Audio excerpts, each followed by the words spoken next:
화재가 발생하면 노인분들이 제때 대피하지 못해 많은 부상을 입는 안타까운 사례가 있습니다. 오늘은 화재 발생 시 노인분들을 위한 맞춤형 대피 요령과 사망의 가장 큰 원인이 되는 연기와 유독가스 대처법에 대해 알려드리겠습니다. 또한 각 상황별로 화재 발생 시 취해야 할 행동 요령도 함께 안내해 드릴게요. 영상 보시기 전에 구독과 좋아요 눌러주시면 영상 제작에 큰 힘이 됩니다. 노인을 위한 화재 발생 시 초기 대응 방법입니다. 화재가 발생하면 노인분들은 신체적 제약으로 인해 더 큰 위험에 처할 수 있습니다. 그렇기에 초기 대응이 더욱 중요합니다. 만약 김할머니처럼 혼자 사시는 어르신이라면 작은 화재라도 즉시 119에 신고하는 것이 최우선입니다. 전화기는 항상 손이 닿기 쉬운 곳에 두시고 가능하다면 비상호출 버튼이나 스마트 기기를 활용하세요. 소화기는 사용하기 쉬운 곳에 비치해 두고 사용법을 미리 익혀두는 것이 좋습니다. 하지만 소화기 사용이 어렵거나 불안하신 경우 무리하게 화재를 진압하려 하지 마시고 즉시 대피하세요. 지팡이나 보행기를 사용하시는 경우 평소의 이동 경로에 장애물이 없도록 해두는 것이 중요합니다. 최근 박 할아버지는 주방에서 작은 화재가 발생했을 때 미리 부엌 근처에 비치해둔 소화기로 초기에 불을 끌 수 있었습니다. 하지만 불이 커져서 위험하다고 느껴지면 절대 혼자 끄려고 시도하지 마세요. 노인을 위한 맞춤형 대피 요령입니다. 노인분들은 신체적 움직임이 제한될 수 있으므로 대피 계획을 미리 세워두는 것이 필수입니다. 이웃이나 가족과 함께 대피 계획을 논의하고 도움이 필요한 경우를 대비해 주변 사람들에게 미리 알려두세요. 보행이 불편하신 경우 지팡이나 보행기는 항상 손에 닿는 곳에 두고 가능하다면 1층에서 생활하거나 비상구와 가까운 방을 사용하는 것이 좋습니다. 이동이 매우 어려운 경우에는 구조대원들이 쉽게 찾을 수 있도록 창문 근처로 이동하여 밝은색 천이나 옷을 흔들어 신호를 보내세요. 최할머니의 경우 아파트 8층에 혼자 사시지만 화재 발생 시 옆집 청년이 도와주기로 약속했습니다.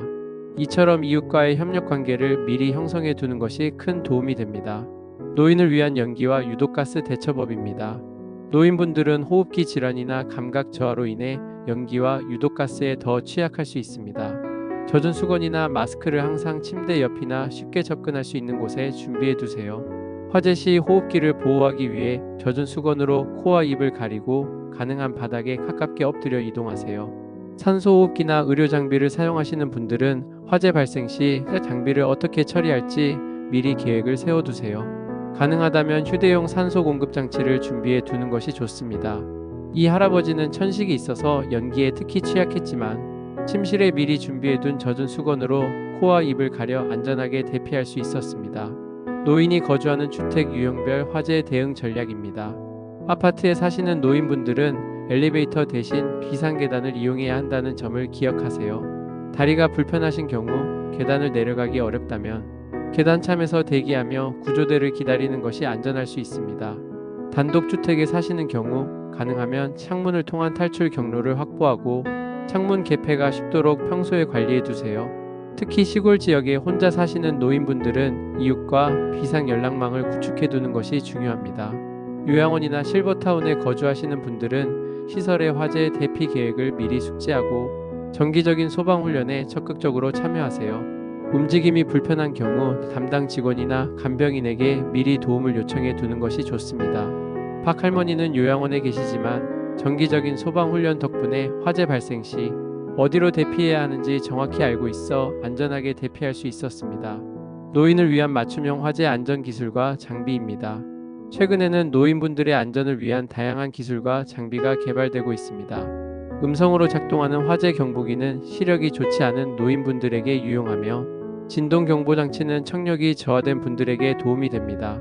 스마트폰 앱을 통해 원격으로 화재를 감지하고 가족에게 자동으로 알림을 보내는 시스템도 있습니다. 가족들과 함께 이러한 기술을 활용하면 혼자 사시는 노인분들의 안전을 더욱 효과적으로 지킬 수 있습니다. 자동 소화 시스템이나 스프링클러를 설치하는 것도 고려해 볼 만합니다. 정 할아버지의 경우 최근에 설치한 스마트 화재 감지기 덕분에 초기에 화재를 발견하고 신속하게 대피할 수 있었습니다. 노인 화재 안전을 위한 일상적인 준비와 예방입니다. 노인분들은 일상에서의 작은 습관으로 화재 위험을 크게 줄일 수 있습니다. 요리 중에는 절대 자리를 비우지 말고 가스레인지 주변에 가연성 물질을 두지 마세요. 전기장판이나 난로는 사용 후 반드시 끄는 습관을 들이고 가능하다면 타이머 기능이 있는 제품을 사용하세요. 약을 복용하시는 분들은 혀조름이나 주의력 저하를 유발할 수 있는 약물 복용 후에는 요리나 다림질 같은 화재 위험이 있는 활동을 피하세요. 흡연하시는 분들은 침대나 소파에서의 흡연을 절대 삼가고 가능하면 실외에서 흡연하세요. 정기적으로 전기 코드와 가전제품의 상태를 점검하고 오래된 제품은 새 것으로 교체하는 것이 좋습니다. 최할아버지는 전기장판을 사용하기 전에 항상 타이머를 설정하는 습관 덕분에 화재 위험을 크게 줄일 수 있었습니다. 야외 및 등산 중 화재 발생 시 노인 대피 요령입니다. 야외나 등산 중에도 화재는 발생할 수 있습니다. 박 할아버지는 산행 중 산불을 목격했을 때 즉시 119에 신고하고 바람이 불어오는 방향의 반대쪽으로 대피했습니다. 노인분들은 등산 시 지팡이나 보조 장비를 사용하는 경우가 많으므로 평소보다 더 넓은 대피 경로를 선택하는 것이 중요합니다. 야외 화재 발생 시에는 연기가 적은 쪽으로 이동하고 낮은 지대로 대피하세요. 화재가 빠르게 번지는 경우 이동이 어려운 노인분들은 미리 불에 탄 지역으로 이동하는 것이 안전할 수 있습니다. 항상 등산 전에 날씨와 산불 위험도를 확인하고 가족이나 지인에게 등산 계획을 알려두세요. 산이나 들에서 취사나 흡연을 할 때는 각별히 주의해야 합니다. 최할머니는 야외 나들이 중 화로 사용 후 완전히 불이 꺼졌는지 확인하고 물을 뿌려 화재 위험을 예방했습니다. 노인분들은 체력이 약할 수 있으므로 야외 활동 시 동반자와 함께하는 것이 안전합니다. 화재 시 구조대원과의 협력 방법입니다. 화재 발생 시 구조대원의 도움을 받게 된다면 이 할아버지처럼 명확하게 자신의 상태와 제약사항을 알리는 것이 중요합니다. 보청기를 사용하거나 시력이 좋지 않은 경우 구조대원에게 큰 소리로 말하거나 천천히 움직여달라고 요청하세요. 구조대원의 지시를 잘 따르고 불필요한 소지품을 챙기느라 시간을 낭비하지 마세요. 구조 담요를 제공받았을 때에는 온도 유지를 위해 꼭 사용하세요. 노인분들은 스트레스 상황에서 혈압이 올라갈 수 있으므로 가능한 침착하게 행동하고 규칙적으로 호흡하는 것이 중요합니다.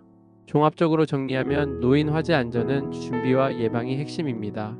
화재는 누구에게나 위험하지만 특히 노인분들에게는 더 큰 위협이 될 수 있습니다. 미리 대비하고 주변의 도움을 받을 수 있는 체계를 구축해 두는 것이 중요합니다. 가족, 이웃, 지역사회와 함께 노인 화재 안전망을 구축하고 정기적인 점검과 훈련을 통해 만일의 사태에 대비하세요. 이동이 불편하더라도 포기하지 마세요.